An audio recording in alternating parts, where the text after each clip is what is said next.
Եթե վճարում են ինչի չեն գալի աղբմակեն, բացեք խնդրում եմ թող տեսնեմ, նկարեք։ Մի րոպե էսկում արեք, հա,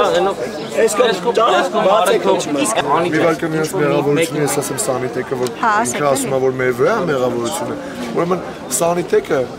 այստեղ թող չփորձի բարթել մեղադրությունը մեր վրա, ասելով, որ մենք այստեղ անվտանգության կանոններ ենք խախտել, որովհետև այստեղ ցանկացած կառույց, այդ թվում շտապօգնության աշխատողները ու մնացածը, երբ որ դեպք է լինում, գալիս են այստեղ մեծ մեքենաներով, մեզ հետ կապ են պահում, մենք համակարգված բոլորս բացում ենք անվտանգ գոտի ճանապարհ, որ մեծ մեքենան գնա, նպատակին հետ գա։ Սանիտեկի աշխատողը եկել է ինքնագլուխ առանց մեզ տեղակ պահելու, մտել է մարդկանց մեջ մի քանի երեխա, ուղղակի բարձրացել են մեքենայի վրա։ Այստեղ կա նաև իրենց բաց թողնում, ուստի մեր վրա թողել պատասխանատվություն, որ իրենք, իսկ մենք տեղյակ ենք, որ մեքենան մեծ մտել է մարդկանց մեջ, այնտեղ անվտանգության գոտի չէր ապահովել։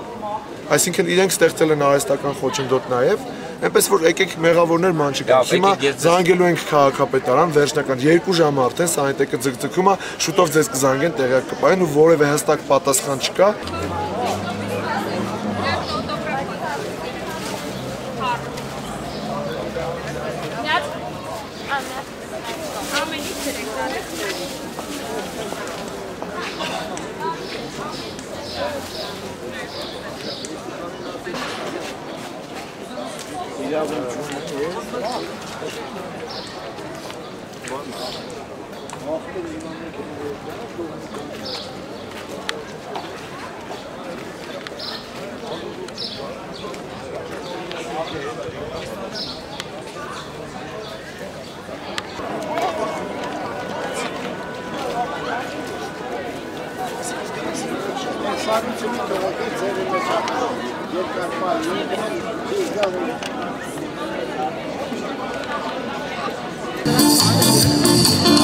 Երևանում իսկապես դու ինձ